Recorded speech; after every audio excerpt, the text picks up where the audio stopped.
today's episode, we are going to talk about the movie Treasure Planet.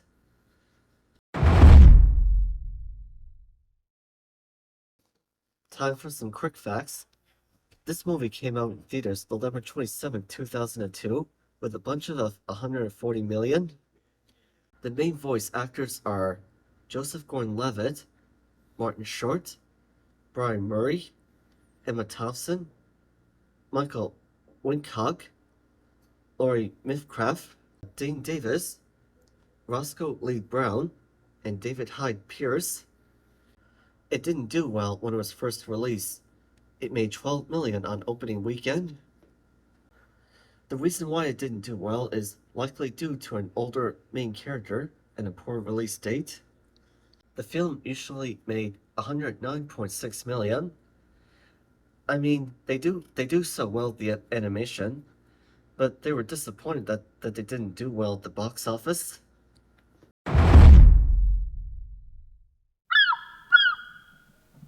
Ahoy, matey! Spoilers ahead! The movie starts off with a young Jim Hawkins' mother, Sarah, reading a book about Treasure Planet. Years later, an older Jim Hawkins usually gets in discovered with the law, and after being sent by the police over back to his home, which is kind of an inside restaurant that his mother runs, he comes across a pirate by the name of Billy Bones, who is trying to get away from a cyborg and ends up dying. And then all of a sudden, pirates attack.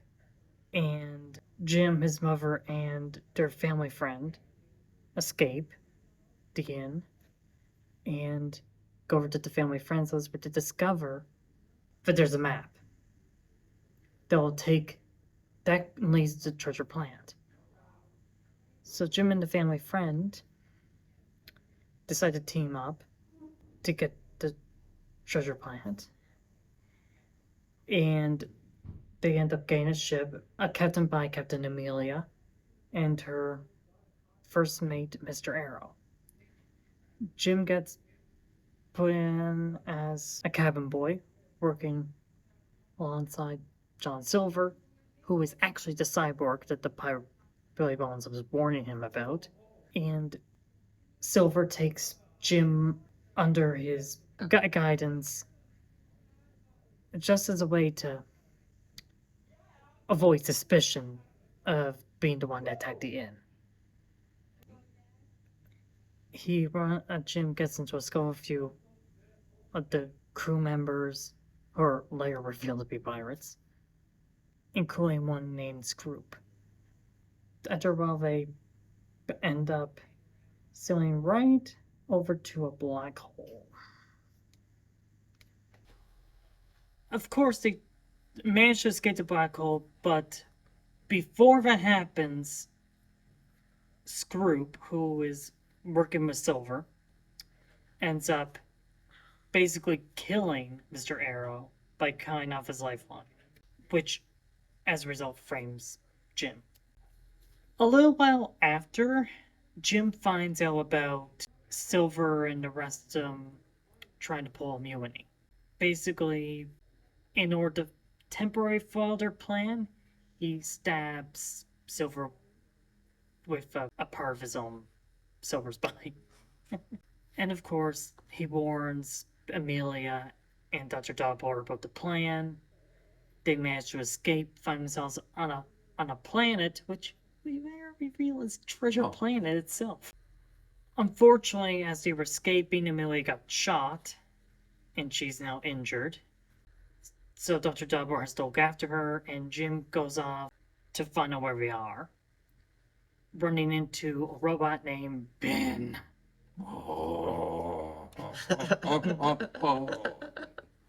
Ben, we reveal, was one of Captain Flint's crew back in the day.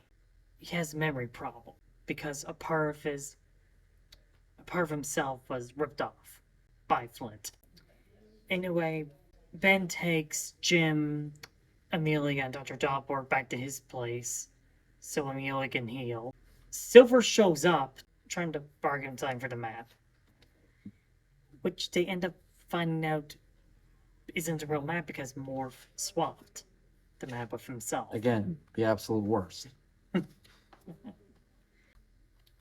Anyway, Jim basically turns Silver away.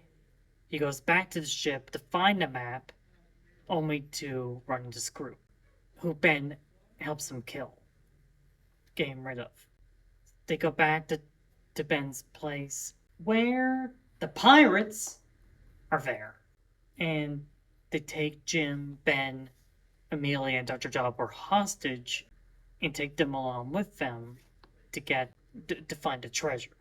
And this is where they discover that the map isn't really a map. It's more of a portal device that could take them from place to place. And that's how Flint was able to steal the treasure. And then they find out, of course, that the planet they're on is actually Treasure Planet. Yep, Centroid of the mechanism. So they end up finding the treasure, and Jim ends up finding Ben's memory device. And this is where he remembers the big spoiler that Captain Flint rigged the planet to explode if they found the treasure, which they do. So now the planet's going to explode. The pirates all run out, and so does Jim, Amelia, Ben, and Dr. Jabbar, and of course Morph. This is when Silver ends up joining the good side. He ends up joining forces in order to get off the planet.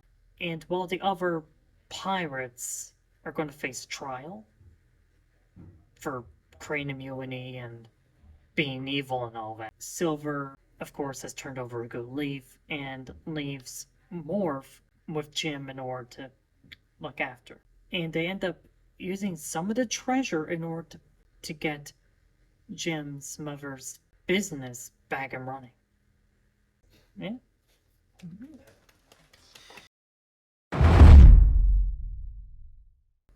Hello there, and welcome to Jared's Fabulous Factoids.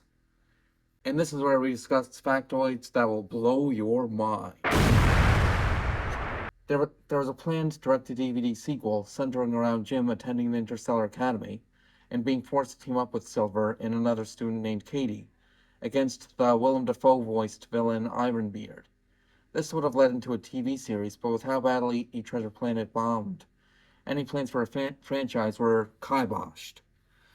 And in fact, when it was cancelled, Willem Dafoe had only gotten the news while he was on his way to do voice recordings for the film.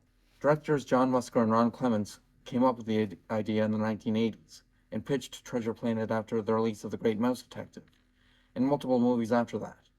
Jeffrey Katzenberg was uninterested, while Michael Eisner promised to let them make it if they get more financial successes under their belt. They even directed Hercules solely to fulfill this quota. Treasure Planet also competed with Titan A.E., a film directed by Don Bluth and written by Joss Whedon. Yes, that Joss Whedon. Both films have similar premises, with a fatherless lead character going on a space voyage in search of treasure, with suspicious alien crewmates, a villain who acts as a father figure and redeems himself by saving the lead, with steampunk aesthetics. However, both films bombed at the box office, with Titan A.E. destroying Don Bluth's career, and Musker and Clements temporarily leaving Disney until 2006, when John Lasseter brought them back to make The Princess and the Frog. Treasure Planet is the most expensive traditionally animated film ever made, with a budget of $140 million, but only made $109.6 million at the box office. Treasure Planet did get a few video games, like Treasure Planet Battle at Procyon, released November 12, 2002 for Windows, Treasure Planet, released November 11th, 2002 for PS1, PS2, and Game Boy Advance, and Treasure Racer, Ethereum Rescue, and Broadside Blast, 3 CD-ROM games sold with McDonald's Mighty Kids meals. One rumor is that Captain Emilio was shown bleeding in the theatrical cut, with 3 releases censored, but Disney is unlikely to deny or confirm this. Originally, during the scene where Silver chooses to save Jim instead of the treasure, his mechanical arm was to get stuck, forcing him to remove it, but the scene was too reminiscent of the fugitive. The animators used a technology called deep canvas, where 3D objects would be modeled, painted over by the background artists, and have 2D characters staged over it. This is best demonstrated with the RLS Legacy and Silver's mechanical parts, and Ben being a full 3D model.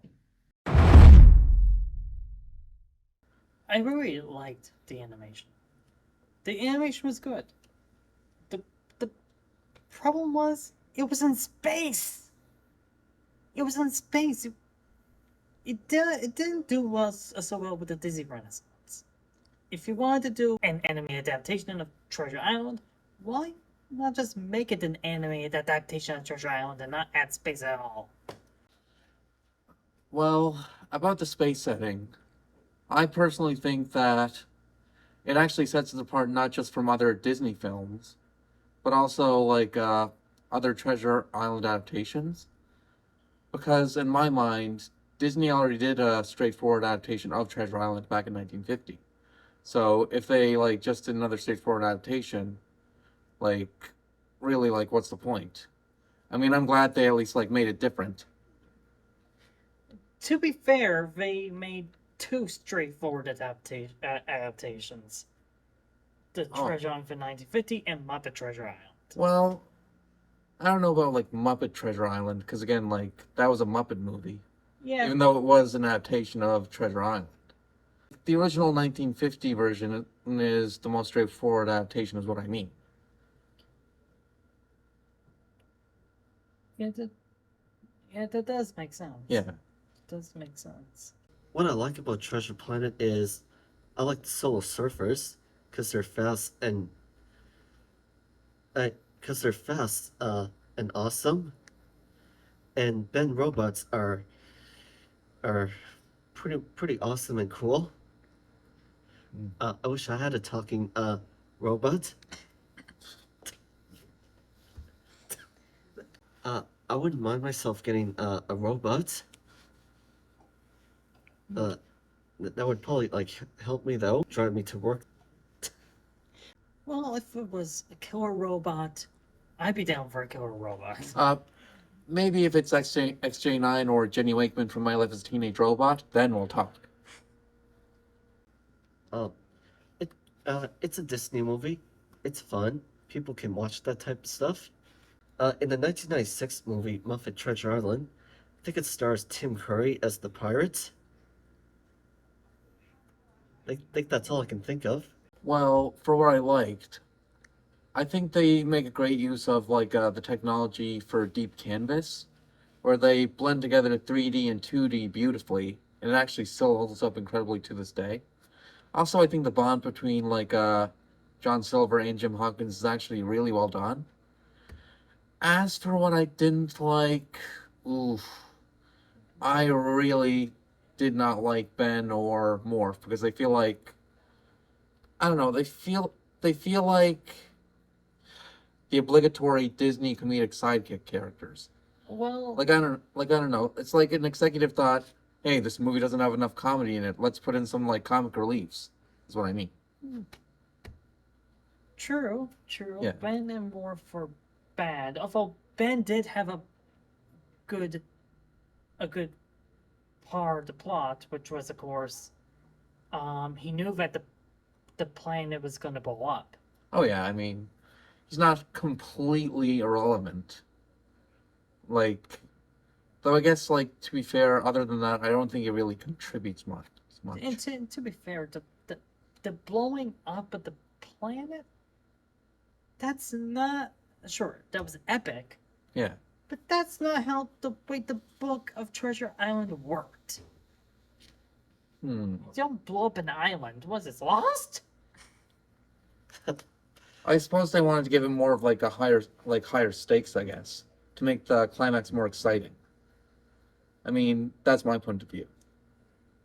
The main character being too old wasn't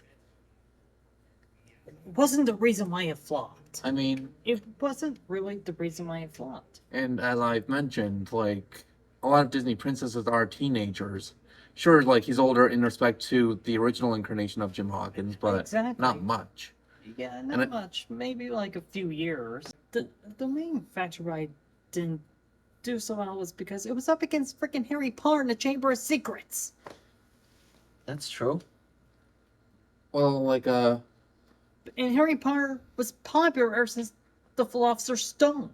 yeah. When it was released in 2002 is Harry Potter and the Chamber of Secrets, Die Another Day, which is James Bond, I think the Santa Claus 2, I think the Santa Claus 2 was released on November 1st, 2002. Yeah, I think there's a lot of complaining movies out. There's actually another film that I thought of that released about 2 years earlier called Titan AE, which has a very similar, like, I don't know, like, a very similar plot to Treasure Planet. Well, for one, they have a fatherless main character. Two, the main villain pretends to act as like a father figure. Three, a lot of the plot centers around a space voyage to find a lost treasure. And and basically ends with with the planet shattering kaboom. And there's also the fact that both films actually flopped hard at the box office. Like in Titan AE's case, it flopped so hard that it basically ruined Don Bluth's career. And in Treasure Planet's case, the flop actually caused, I think, John Musker and Ron Clements to briefly resign from Disney until John Lasseter would bring them back in 2006 to direct The Princess and the Frog. Another thing is, people were thinking that maybe Treasure Planet was going to be a spin-off of Star Wars. Well, it definitely did take some inspiration. Exactly. Especially since around that time there was Attack of the Clones, Yeah. and that didn't do so well. To be fair, it was entertaining as hell. Yeah. I'll have to agree. It was very entertaining, despite all the flaws.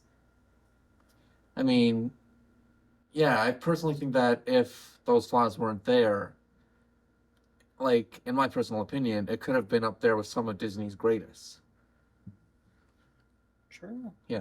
Very true. I mean, like, whether you like it or not, you do have to acknowledge that it was at least something different for the Disney company at that time. Oh yeah, especially because like a year later you had Lilo and Stitch. But that was actually the same year, in June of 2002, that came out. Oh, now we can understand why it flopped. Yeah. Because an alien. Yeah. Okay, I got a rant about something here.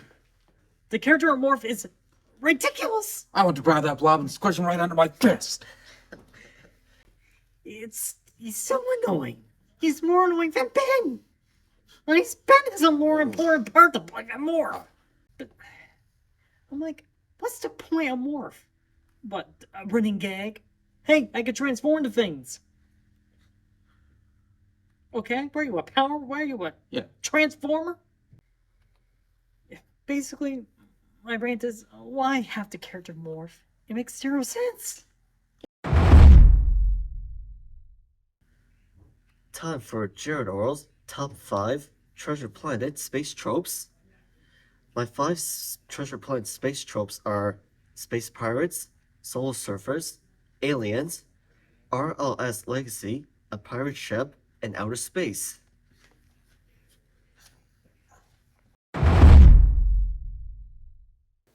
Wait. Where did you guys come from? I was interviewing Jimmy. Where is he? I don't know. Oh God. Don't tell me. You teleported him into a void. What did I tell you guys about just randomly teleporting people? I'm Jared Jenkins, and for our guest feature today, we have Jimmy MacMullin, aka Jack Cool. Thank you. Now, Jack, Yes. what is your favorite movie? What's my favorite movie? My favorite movie would have to be Bohemian Rhapsody. Good choice. Now, what are your favorite aspects about Bohemian Rhapsody? It tells the story about a real famous singer who was the lead singer of Queen, Freddie Mercury. And I have to say, the gentleman who portrayed Freddie in that movie was phenomenal. You mean Rami Malek? Exactly. Exactly. I have sometimes trouble pronouncing his name. Thank you for the correction there. Yep. Now, what did you like about Rami's portrayal of Freddie? The fact that he played him so well that you would probably often wonder, is that actually Rami up there portraying him, or is that Freddie Mercury himself? Yeah. Yeah, so. Now, what scene did you find to be the most impactful? The most scene I felt to be more impactful would be when he came out as being gay. And as we all know, I mean, during that time, wasn't the AIDS pandemic on, I believe? Oh, yeah. Yeah. And like it was especially important when you also consider that Mercury himself in real life actually had HIV. Exactly. Yeah. Exactly. So this was way back in the day when people thought that, oh, the AIDS is coming from the gay people. So coming out was a huge deal back then. Oh, absolutely, absolutely. And to this day, although I've never interviewed Freddie Mercury, although I've never talked to Freddie Mercury, I have to say, I mean, right on Freddie for being brave to come out as gay and, letting people know that you don't need to be ashamed to be gay or whatever. I mean, be yourself. I mean, it's a big part of why he's so iconic. Oh, absolutely. Yeah. Who is your favorite actor? My favorite actor is Brian Dennehy, the late Brian Dennehy. And reason for that is he's done so many great roles, but the one that really stood out, I think, in his career was him portraying one of our serial killers of all time, who was sentenced to death in 1994, named John Wayne Gacy. Oh, yeah. Yeah, and I think, and people may not know this, but John Wayne Gacy's favorite actor, believe it or not, was Brian Dennehy. Huh. And he actually, the real John Wayne Gacy actually said that if they were ever to make a movie on him, he would want Brian Dennehy to play him. Wow. How scary is that? Yeah. Yeah. But also, although the Fear of Clowns, came out many years ago, I'd have to say that John Wayne Gacy really put the icing on the cake, Oh, yeah. big time. I mean, it inspired a lot of scary clowns in fiction. Exactly. Yeah. Exactly. Exactly. But the main reason why I like Brian Denny because he could take a role and make it look so realistic that you would think he was that person. Oh, yeah. Yeah. Is there any other movie you would recommend? Well, if you're into westerns, you can check out that movie with Kevin Costner that's out now called Horizon American Saga, um, which is a western movie, and he actually directed that too. And actually, I saw it recently, and it was a pretty good movie. Chapter 2 is coming out on August 16th. So those of you that like westerns, I highly recommend Horizon American Saga. Oh, I bet Jared Orwell would love that. Oh, Jared Orwell, I'm sure would love that, being a movie fanatic. Yeah. More of a movie fanatic than myself. Oh, But, yeah. I mean, yeah, he definitely would appreciate Yeah. that. So if you're listening, Jared, um, put Horizon American Saga on your list. Yeah. Thanks for the recognition, Jack. I'll do it. Well, thank you for being here, Jack. It was awesome to have you here. Thank you, Jared. Yeah. Have a good one. Now, to you viewers at home, stay tuned for next time when we have another exciting guest. I give this movie 8 Solar Surfers out of 10. Now, anyway, as for the stuff I liked about this movie, well, I agree that the animation still holds up awesome, mainly with how it blends 2D with 3D. And I also like the bond between, like, Jim and Silver. It's kind of a relationship that's very unique between, like, Disney protagonists and antagonists. They actually managed to form a bond with each other, and you can clearly see that when Silver is performing his like evil actions against Jim. You can see that like he's very conflicted at certain points in the film.